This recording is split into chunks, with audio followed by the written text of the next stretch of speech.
guys, welcome back to Jeny vlog. Dayo जोङो मामा mummy मोननाव बेरायहैनो नागिरदों बेखौनो नोंथांमोननो एसे दिन्थिनोसै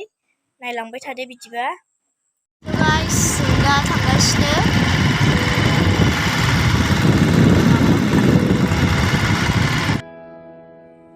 लोगोफोर जों दा मामा मोननि न'आव मोनफैबाय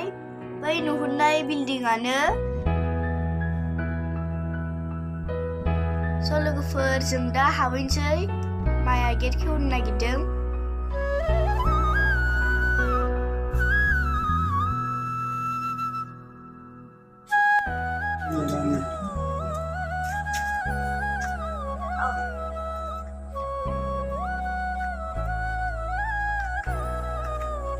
मोनफैबाय नै आलासि जाग्राफोरा माहर इजाय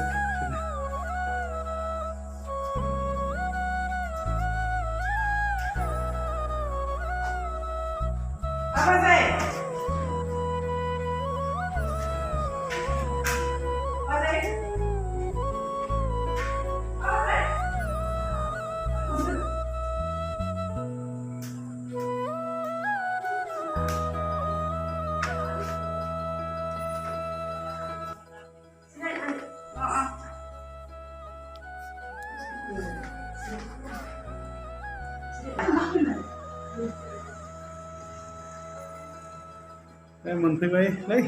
आलासिनि न'आव दा जागोन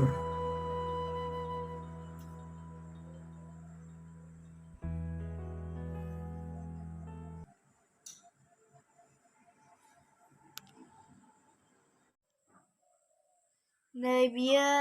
दादा सोमदेननि बेडरुम दादाया न'आव फैनानै गावनि रुमखौ साफा खालामगासिनो बे मारै सोंदों नालाय साफा खालामना लानांदों हारसिंनो मामियाबो हाख'वा नालाय दादाया बक्स दामनानै न' साफा खालामनायखाय भइसफोरखौ होनो हायासै नोंथांमोना गाज्रि दामोनसै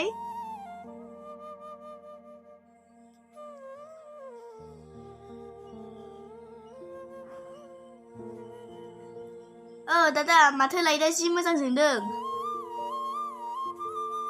मोजां नुथारदोंलै बरिया नुदों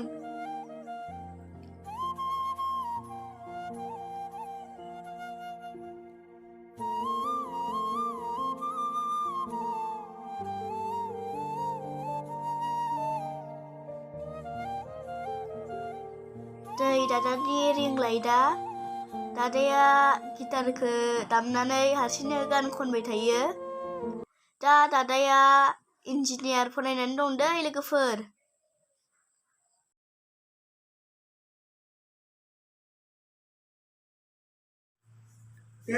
लाइट खेलाय मामाय इउटुब खुलिदों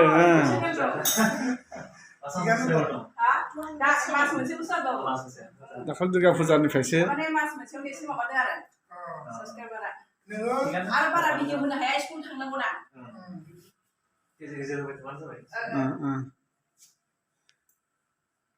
बिग्राय खाख्लारि मामायलै बियो डक्टर MBBS कमप्लिट जाबाय बिनो सिनायखागोन बयबो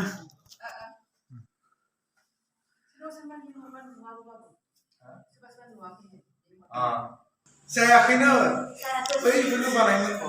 उसुखथ' लाबोबाय आङो गोदान खालामदों उननि मामाया गायनाया बै फिजिक्स गिटार दंना बेजों मामानि न'खौ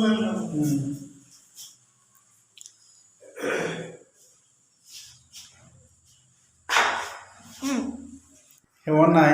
बाथरुम बियो bathroom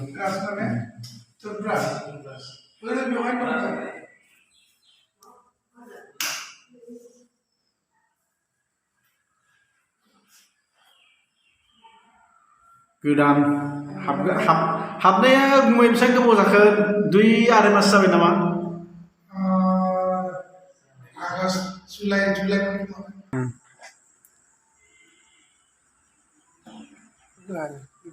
glass Oh, biar dikhe. Relinga mana Reling. kelas ni jangan.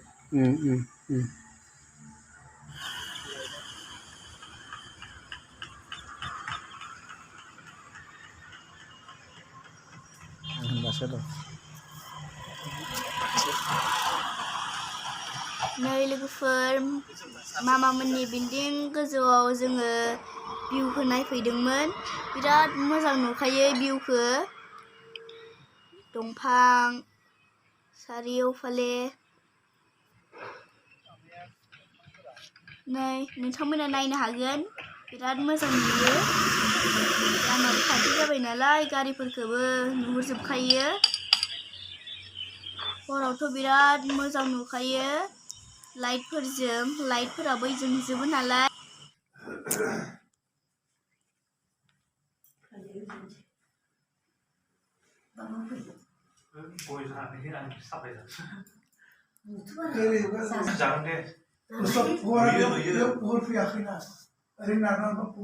बै खेंख्रा होनांगौ आरो ना ओरै ओरै माबा माल्टि बादै फरायनो हायो आरो बेलाय जों इदिनो बाबुआ बानायदों ना